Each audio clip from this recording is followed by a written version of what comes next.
Hi, welcome back to the channel. I have this question on motion and it will help us remember our velocity time graph. It says a body moving at 20 meters per second accelerates uniformly at 2.5 meters per second squared for 4 seconds. It continues the journey at this speed for 8 seconds before coming to rest. The body came to rest at t seconds after with uniform retardation. If the ratio of the acceleration to retardation is 3 to 4, A. Sketch the velocity time graph of the journey, B.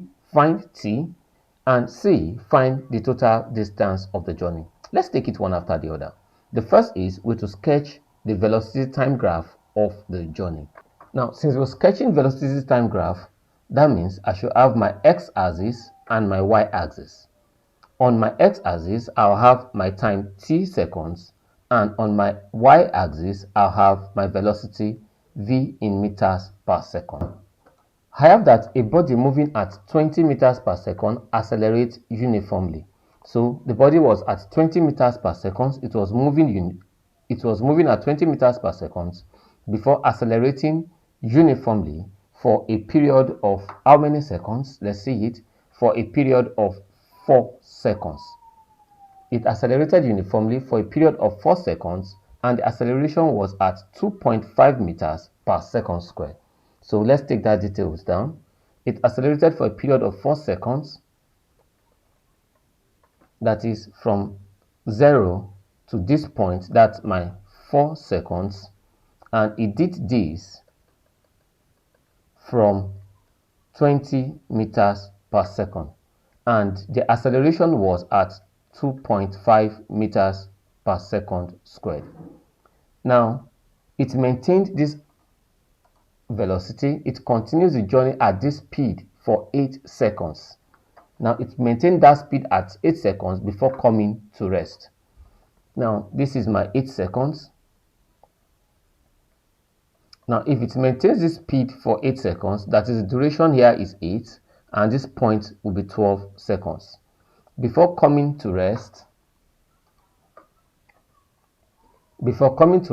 at t seconds, after with uniform retardation. Now it came to rest with uniform retardation, that is from this point is going to come straight down here with uniform retardation, and at t seconds, that is the uniform retardation took t seconds, so that the total time taken here will actually be 12 plus t. Now if the ratio of the acceleration to retardation is 3 to 4, now the ratio of acceleration to retardation, that is my acceleration all over retardation, will be the same thing as 3 over 4.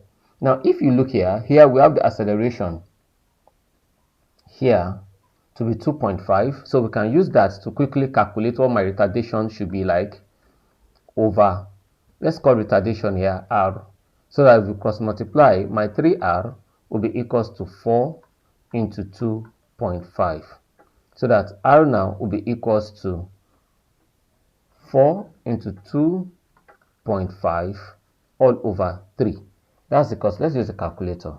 That's 4 times 2.5 divided by 3.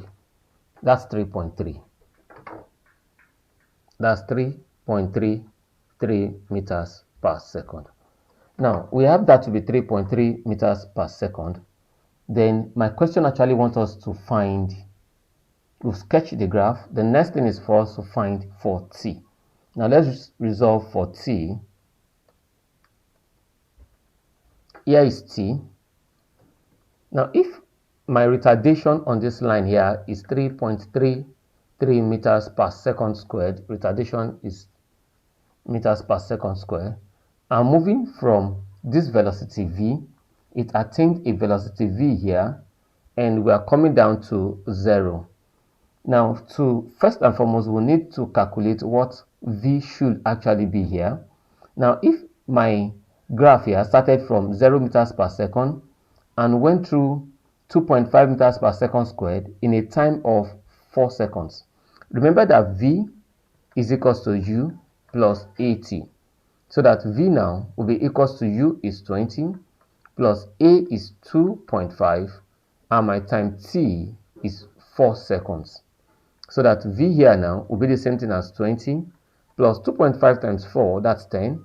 That's equals to 30 meters per second.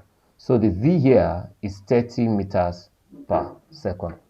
Now with this, if my velocity at this point here is 30 meters per second and the final velocity here is 0, remember it's a retardation, and my retardation here is 3.3 meters per second squared, then I can find t still using the same v is equals to u plus 80.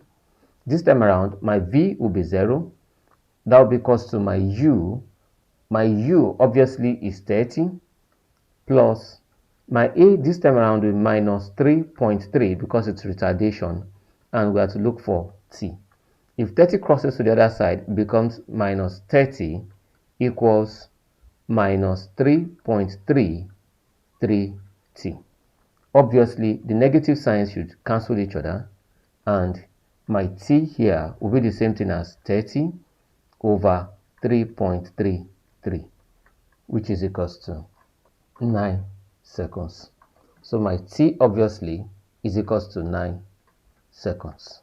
Now we've gotten t if t is equals to 9 seconds. Remember that the total distance, the total time taken for this is given as 12 plus t. So that will be 12. Total distance taken here will be 12 plus 9. That's equals to 21 seconds. That's equals to 21 seconds. Now, the last part of the question wants us to find the total distance of the journey. The total distance of the journey. Let's use a velocity time graph. On the velocity time graph, if you look at this, I can divide this into 3 different shapes. And the total area of these shapes will actually give me my total distance covered. The parallelogram, we have a trapezium. Here we have a trapezium across length here. So this is the first shape A. And across part here also, we have a rectangle. Let's call the rectangle B. And finally, we have the triangle. The triangle is C. So the total area of A, B, and C will actually give me my total distance covered. So that the area of A, let's solve that first. A, that's the trapezium. That will be the area of this trapezium, which will come from half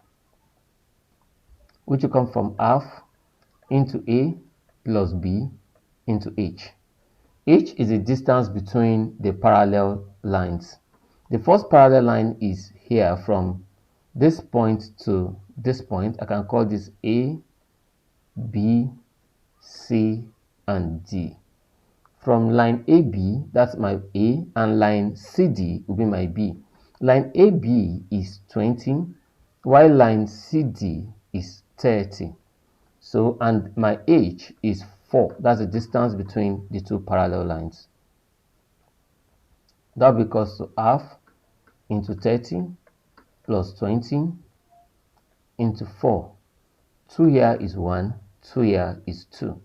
So that's 50 times 2, which is equals to 100 meters. Now the area of B, that of the rectangle. For B, I will use length times breadth. My breadth here is 8, which is distance between 4 seconds and 12 seconds, that's 8. And the total height here is 30. So for B, we'll be talking of length times breadth, which is equals to 30 times 8. That's equals to 240 meters. And finally, the last area we'll be looking for will be area of C, which is of the right angled triangle. That's half base times height. That will be half times my base here from the T we calculated is 9, and the height we have here also is 30. So that will be half times 30 times 9. 2 here is 1, 2 in 30, that's 15. That's equals to 15 times 9. That's 15 times 9. That's 135. That's 135. That's 135. So the total area will be the area of A plus B plus C, which is equals to 100 plus 240 plus 135. That's the same thing as 475 meters. 475 meters. With this, I hope you understood. I went about finding both time and distance with the velocity time graph. Thank you for staying with us and see you in our next class.